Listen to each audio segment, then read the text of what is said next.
Hello and welcome to the Week in Politics with Michelle Grattan. I'm Caroline Fisher, Associate Professor of Journalism at the University of Canberra. Hi Michelle. Hi Caroline. It's the first time we've had a chance to talk about politics this year. Yes, that's right, and a lot's happened already. A lot has happened already.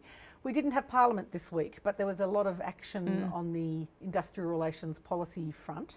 And a bit of division over climate change, perhaps not surprising. More than a bit. More than a bit. So before we go to IR, can we have a look at the climate change question?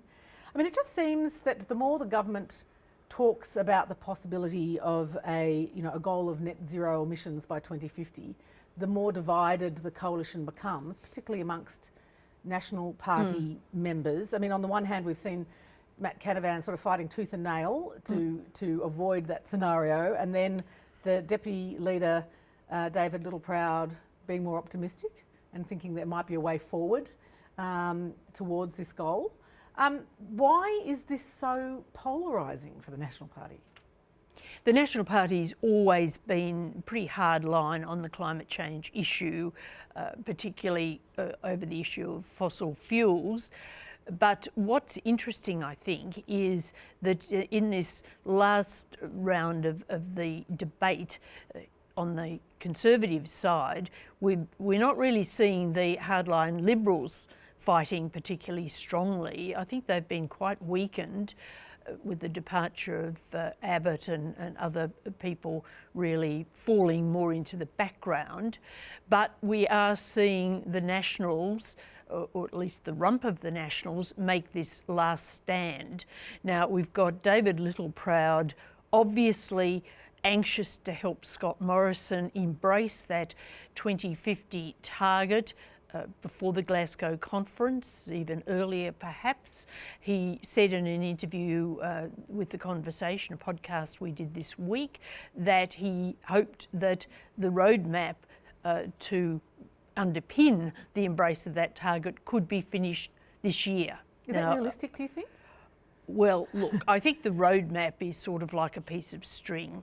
You can say at some point, yes, the technology is there for us to reach this target by 2050, and in terms of the present political group, nobody's going to be there in the Parliament to be accountable if it falls down, are they, by 2050? No.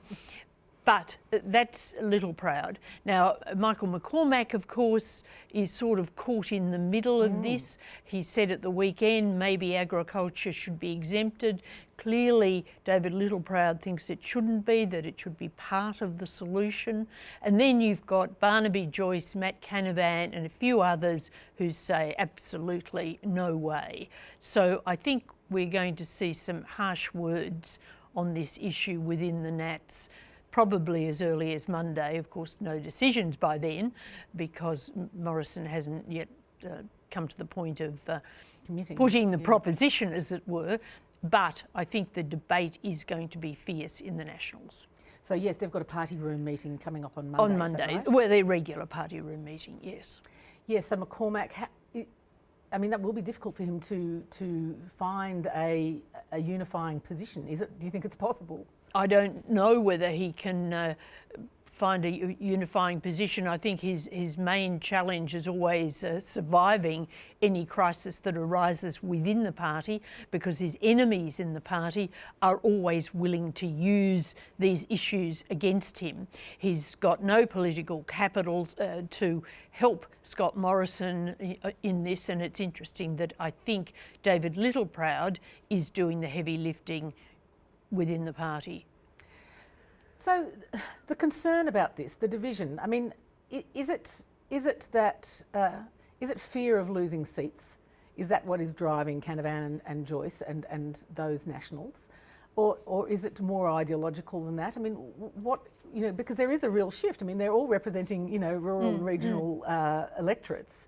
So why this divide? Well, it's ideological in the sense that this has sort of always been a position they've held. They have been hardliners on these climate issues, and they were the strongest way back in about 2009 in fighting the then government's proposals on climate and emissions trading and so on. So long history, ideology, internal divisions over leadership and other things, a feeling that the Nationals should really carve out a very strong party identity. All these factors have come in, and of course some of them represent areas that are very coal-oriented, Yes. fossil fuel and so on. Canavan's So a Canavan, Queensland yes. senator, but from regional Queensland. Yeah. So then for Littleproud, him taking this stand, aligning himself with the Prime Minister like this, what's that about? What's the strategy there for him, do you think, in taking that position? He's that's more- Agriculture Minister, and obviously agriculture and how it's treated is a central part of any settlement on this issue. Also, I think he's quite progressive on the issue itself. And as well, of course, he's going to be next in line for the leadership. Barnaby Joyce is really out of it now. He'd like it, of course, but I don't think he'd have a hope of getting back. And Matt Canavan is in the wrong house. So Littleproud is the heir apparent, and he does, I think, have an interest in carving out an activist profile within the coalition on this issue. Okay. So let's turn to industrial relations now. So Labor leader Anthony Albanese unveiled Labor's industrial relations policy this week, focusing on workers in insecure employment, especially gig workers. So how does the opposition plan to support these insecure workers? What are the principles behind this? It says a Labor government would amend the Fair Work Act so that the Fair Work Commission would have the question of insecure work as one of its primary focuses. And it would then make determinations, for example, about minimum pay for gig workers. Often these people are being frankly exploited, and they're in no position to fight back.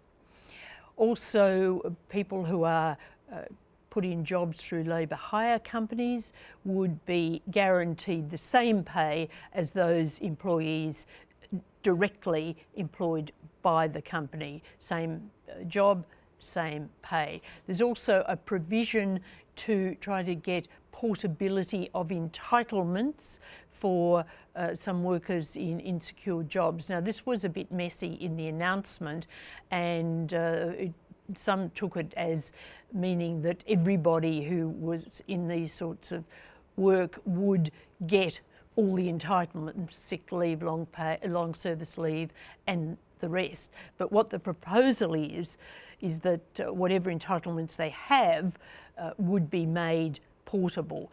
The opposition stresses that it's proposing consultation discussions on this possible move rather than saying we're going to do it all tomorrow. Well, they need to involve the states over that, do they? Yes, not? the states and also other stakeholders.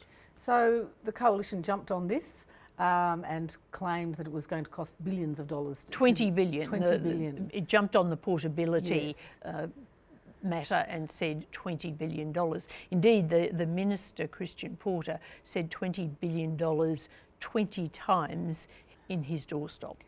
Okay, but that's interesting because he said that he asked his department to do the costings, but Attorney Generals doesn't normally do costings. Isn't Well, that he the is job Minister for Industrial Relations, so Right. it's obviously industrial relations officials that would do the costings, one presumes. Okay, but is that not normally the job of Treasury to do the sorts of costings on policies like this? I mean, can we rely on this $20 billion No, we figure that can't they've come rely up on with? it because basically it's assuming that the policy that Labor put out goes much further than it says it does. So it's flawed in that basic assumption. It was a sort of quick and dirty line, and it's always good to have a big number when you're running a scare campaign. Well, indeed. So here we are laying yet the foundations again for another scare campaign over IR. Well, we have two actually, because we have a Labor scare campaign about the government's legislation, which is now before Parliament and will be voted on in March.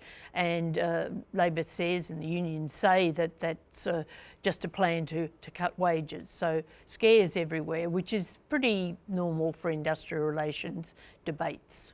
So the government's legislation, that's right, it's already before the Parliament, which is seen to be pro-employer. Do you think it will get the crossbench support that it needs? I think it will be filleted before there's any chance of it getting through. Either the government will withdraw the bill and redo it, reintroduce it with parts of it taken out, for example, the provisions in relation to the Better Off Overall test, which have been received very negatively by a whole lot of critics, or it'll be amended in the Senate. Now, negotiations are going on now between the government and the crossbench, but from what I can glean from the crossbench, they're not happy with sections of the bill. They are happy enough with some other sections, for example, a crackdown on wage theft, but there'll have to be a lot of changes. The government needs 3 out of the 5 crossbenchers. Okay, so just back to Labor's policy for a moment. I mean, there's been, obviously talk about Anthony's leadership. Do you think that this policy, good Labor policy, is going to quieten some of those rumblings? Not necessarily. It should be a positive, but I think that he is fighting an uphill battle at the moment. For example, on this question of costing. Now, I think that Christian Porter's costing was obviously totally flawed, and we're talking about costs to business here. We're not talking about any cost to the taxpayer, right? Yep. But nevertheless, there are legitimate questions about how much of a burden these measures would put on business. Now, I think it's impossible actually to answer that question, for Labor to answer that question. But you remember back to the climate debate Absolutely. in the last election and what that would cost the economy, the Labor policy. Well, you just see the scope for a negative campaign on this policy. So I think that's difficult. I think that the fact that everybody is still obsessed really with COVID means that it's very hard to get any clear air for a positive debate about the Labor policy.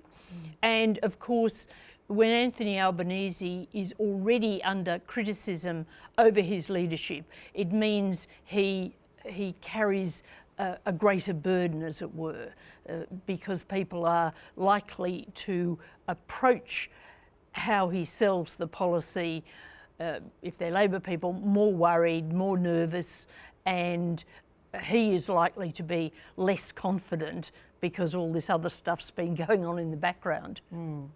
Okay, well, his leadership and IR promise to be lively areas of debate in the coming months. Look, thanks for your time and your insights today, Michelle. Thanks, Caroline.